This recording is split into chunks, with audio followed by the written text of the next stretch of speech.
Formula One is the pinnacle of motorsport, but it's really complicated. Most of the rules and regulations, everything down to the general format of a race weekend, I think by those in the know is just a given. So, welcome to F1 for Dummies, your breakdown of everything you need to know about Formula One from its very beginnings to the modern day. Everything you need to get yourself through a race weekend and impress your friends. Let me take you on a journey of a brief history of Formula One. The first ever official F1 championship was in 1950, but what laid the foundations for this was actually something that occurred in 1931, what was then known as the European Drivers' Championship. As this series got underway, the governing body that ran the championship began to impose a series of rules and regulations that limited things like the weight of the car, how fast it was, and the engine size. This was all to do with making sure that the cars were safe and to stop teams and certain people being able to innovate their cars more than others. These regulations were known as Formula Libre regulations, which is how we get the word formula introduced into racing. A brief pause after the war and racing was back up and running again. But to separate the elite top-flight racing cars from the rest of the field, Formula One regulations were born in 1946, set about by the governing body, the FIA. However, it wasn't until 1950 that cars were capable of competing a full Formula One season, but once they could, the way it worked was simple. The driver who finished first would be given a load of points, and come the end of the season, the driver with the most points would be crowned Formula One champion. It wasn't until 1958 that the Constructors' Championship was introduced into Formula One, whereby the drivers for a team would have both their points combined to create the team or constructor total and place them in the Constructors' Championship standings.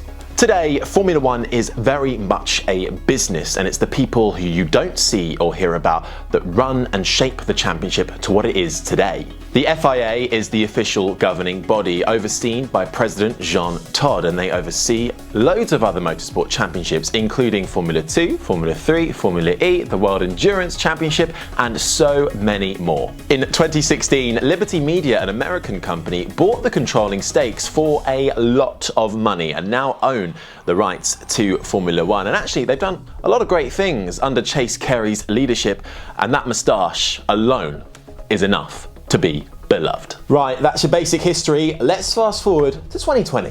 Today, there are 10 teams and 20 drivers, which has actually fluctuated over the years, but more importantly, each team or constructor must have built the majority of their own car. Now, there are so many rules and regulations in Formula One, and you don't really hear about too many of them unless the teams break them. Now, these rules and regulations are mainly put in place to limit the teams from innovating too much. However, there are often loopholes which often the teams find. For instance, Mercedes in 2020 introduced their DAS system, or dual axis steering system, which the FIA have allowed for 2020, but they have since closed that loophole and it is now illegal for 2021. While the rules and regulations state that each team must make their own chassis, the rules do allow for teams to buy engines, or what they're known as today, power units. 2020 was supposed to be the final year of the turbo hybrid era. Now, there are a lot of eras in Formula One, and they are mainly named after the type of engine or power unit used. For instance, we are in the turbo hybrid era because currently in 2020 all the teams are using a 1.6 litre V6 turbo hybrid engine. This era began in 2014, along with the introduction of ERS, or Energy Recovery System. This is a system that increases extra brake horsepower through the use of electric motors. Okay, that sounds complicated, and disclaimer, it is, and I'm pretty sure only a few people know how this all actually happens in practice. But as confusing as it is, if you get it right, it tends to lead to teams dominating for years on end. In fact, in the last decade alone, only 2 different teams have claimed the constructors' title, while only 3 drivers have claimed the drivers' title. Between 2010 and 2013, Red Bull led the way with Sebastian Vettel, while from 2014 onwards it's been Lewis Hamilton and Nico Rosberg for 1 year, but mainly Lewis Hamilton, and Mercedes leading the charge, having claimed their 7th world title in 2020. But we are now on the eve of a brand new era and a change in regulations. Now, this should have happened in 2021, but due to COVID-19 has been delayed for a year. So one more year of the current setup, and then in 2022, change is coming. So these new regulations are aimed at bringing the teams closer together to make the championship more competitive. Included in these changes are a number of aerodynamic tweaks, which is how the cars will actually look, plus power unit change. Some teams, though, can't afford to plan years ahead of a new regulation change, and as of 2020, there are only 3 teams that currently make their own power units. The rest of them are all customers. The exception at the moment is Red Bull and AlphaTauri, who take Honda engines, with Honda not having their own team in Formula 1. There are pros and cons to being a customer. The perks are that the engine that you get is often going to be more reliable and, well, cheaper. But the big drawback for customer teams is that they cannot design their car to fit the exact size and shape of a power unit that they are being supplied with, whereas the team supplying the engine can design their car perfectly around their power unit to make the integration seamless, which can, in effect, increase performance. The new rules coming in are limiting outright power and spend, with a lot more F1 parts becoming standardized across the field. DRS, the drag reduction system, is something all cars have, and it is designed to help cars overtake each other. DRS allows the rear wing flap of an F1 car to open, which effectively stops pushing the car into the ground so much, making it less draggy and thus faster in a straight line. However, you can only use DRS in marked zones on the racetrack. If a car is within a second of the car in front, then the car behind can activate their DRS and attempt an overtake. DRS can only be activated after the first 3 laps of an F1 race have got underway, and then if a car is within a second of the car in front, the car behind can then press their DRS button, the flap opens, and they can attempt to overtake. Now, the grid of cars made up of 20 drivers can be separated into 3 tiers. You have the top teams, the midfield, and the back markers. The back markers are usually pretty obvious to identify. They are the slowest cars and often have blue flags waved at them, which means that a faster car is coming up behind them to lap them. Get out of the way. Speaking of flags, there's a few of them. A yellow flag is used to indicate an accident or hazard on track, where drivers must slow down. Double yellows are when there is a severe incident on track and drivers must slow down and be prepared to stop. The green flag is waved when the track is clear of any previous incident or hazard and the cars can return to normal racing speed. The red flag is waved when the race is being stopped. This can be because of a very bad incident or adverse weather conditions. The black flag means you're disqualified, and the checker flag is waved to signal the end of the race. Let's talk teammates. The teammate relationship in F1 is different to any other kind of sport. In F1, your teammate is your fiercest rival, the one who you are compared directly with. But you also have to work together with your teammate for the benefit of the team. The number 1 rule, don't crash into your teammate. Although, that doesn't always happen. Right, who doesn't love a bit of tyre talk?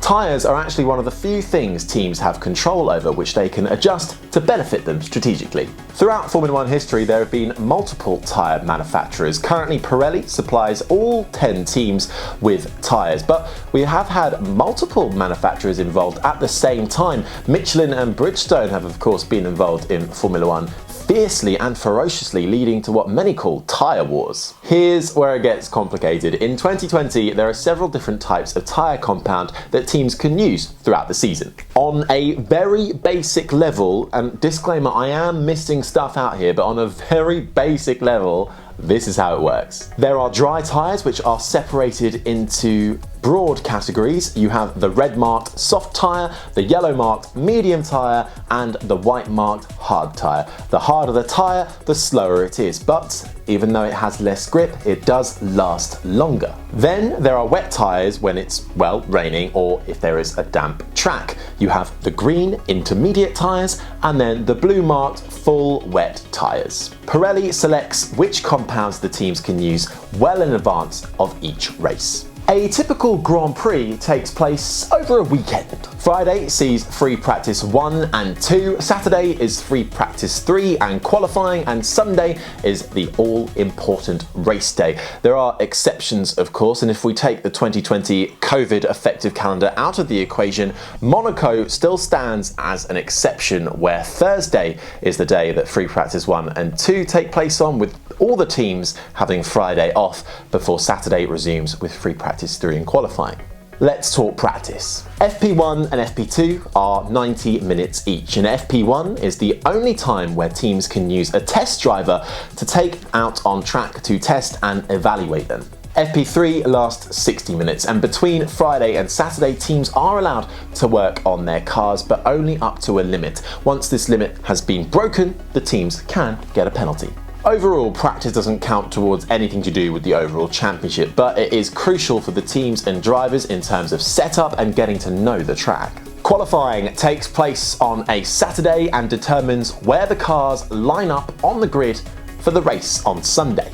It's spread over 3 parts that eliminate the slowest drivers over the course of 3 sessions from Q1 to Q3. Q1 is the first session, which lasts 18 minutes. All 20 drivers take part in this, battling for pole position, and come the end of those 18 minutes, the slowest 5 cars are eliminated. Q2's up next. This is 15 minutes, and once again, the next 5 slowest cars are gone. Q3 is the final session, which lasts 12 minutes, and it's basically a top 10 shootout. It's important to know here that all the cars that get through to Q3, whatever tyre they set their fastest lap time on in the previous Q2, that is the tyre that they have to start the race from.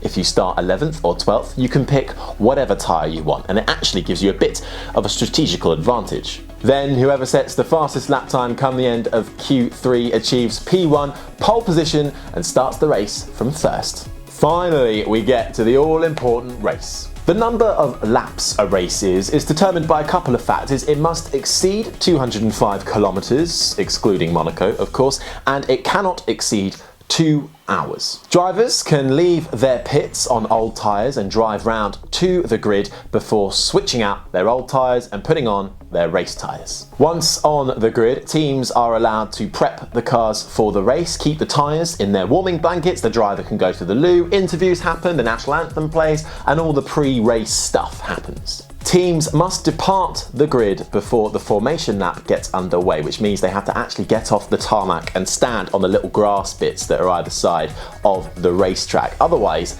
they get a penalty. The formation lap is a slow lap to the grid, which allows all the drivers to warm up their tyres, practice their starts, and complete a full lap of the track before lining up again in their grid boxes to make that all-important race start. Once the final car, P20, has lined up in their grid box, the marshal at the back of the field waves the green flag, signalling to the race director that the race is ready to begin. The red lights at the front of the grid count down from 5 before they all go out, and the race is underway. Currently, only the top 10 drivers can score points. This has been the way since 2010, with now an additional point given to the driver who sets the fastest lap, as long as they finish in the top 10 while doing so.